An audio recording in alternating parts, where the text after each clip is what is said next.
àwọn ọmọ náà fi jáde wotowoto enough is enough àsìkò tó tí Nàìjíríà máa pín kí lẹ sọ sókè mo gbọ́.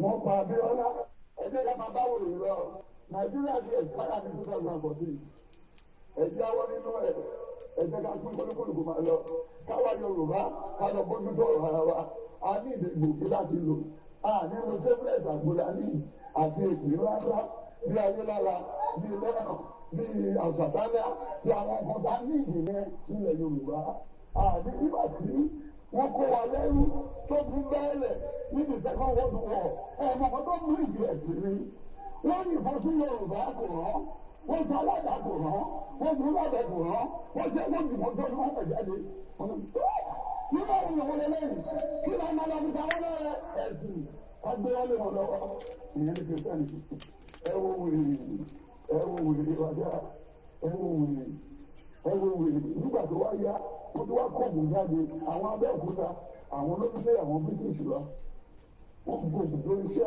wọ́n gbòògùn sínú bàtà wọ́n gbòògùn sínú oúnjẹ wọn náà ṣe bá mi Abẹ́òkúta ó padà délé òsì gbòdì ẹ wo wèrè wọ́n pa Abíọ́lá wọ́n gbẹ́jọba fún sọ́mẹ́tàn ṣé gómìnà fi ṣe wèrè wọ́n pa Abíọ́lá wọ́n ní kájọ́ ọba gbọ́dọ̀ tó àtọ̀ sínú ọjọ́ mẹ́jọ tí ó bá jẹ́ kí n tẹ̀yìn àlè tó yẹ kó gbà nítorí ajé wèrè.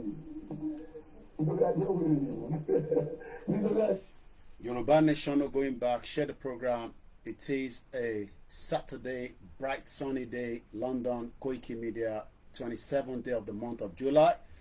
Few more days before the Pro Wahala Pro Max in Nigeria, the Yoruba people must not put sentiment to all that is about to play out.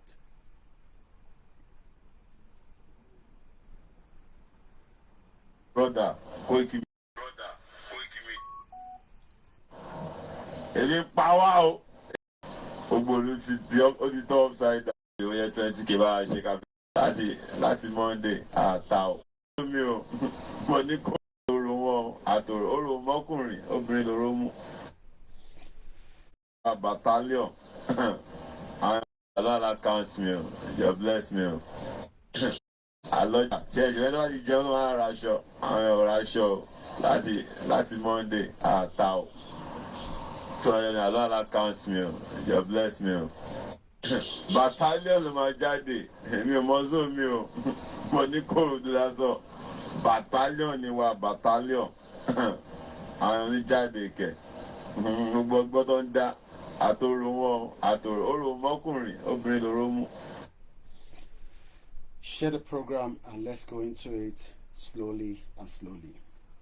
Too much stubbornness, too much for this country. But before you win, you go suffer. The stubbornness is too much.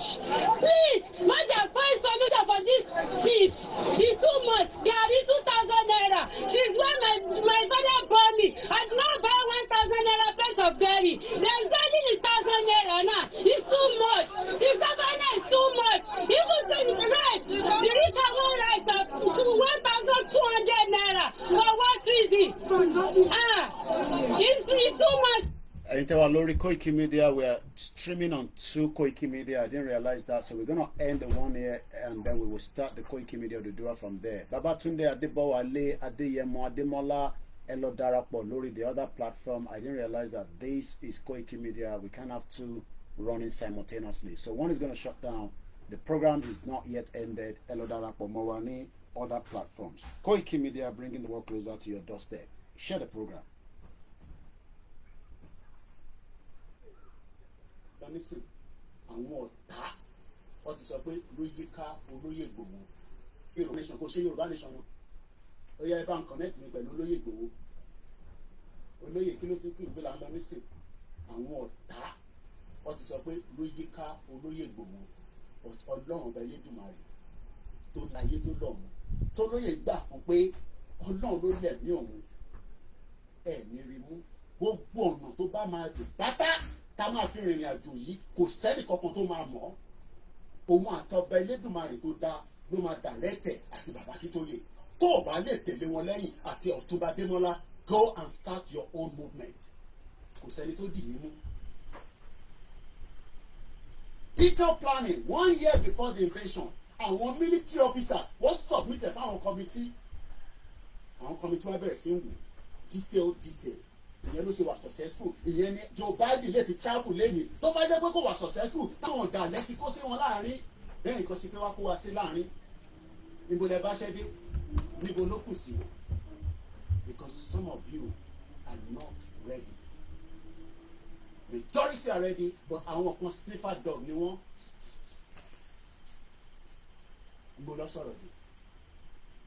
Mo kí gbogbo ẹ̀yin akọni. Mo kí ẹ̀yin iron lady. Mo fi tiyín sọ̀rọ̀ lórí program. Ẹ bá mi kọ́ síbẹ̀ àti ẹ bá ń sọ fún wọn pé control dáadáa, we need those women. Àwọn kan ní obìnrin dáadáa tó dúró fún lóyè tó ń pè ní iron lady group. Iṣẹ́ ń bọ̀ ní gbọ́dọ̀ máa ṣe. Òkú díẹ̀ ló ẹlẹ́dàá dọ́yọ̀ àríwá ìlú àpọ̀ lórí àárín Yorùbá Nation yìí no retreat no surrender a máa délẹ̀ lérí sagbara Jésù Kristi. Let's move swiftly because of the time. Program no go do. Share the program, please. Share the program. Dialogue now. I repeat it again. I'm not an evil man, but I'm telling you what I'm shown in the spirit. What? I'm seeing great people, important people in this nation coming together and saying, now, okay, we want to sit on the table, let us talk. But the people you want to talk with are saying, it's too late. It's too late. It's too late. Please, dialogue now. Okay. The days ahead are evil. Dialogue now. This is not a cry of a baby. It's a cry of an adult. I repeat it again. Dialogue now.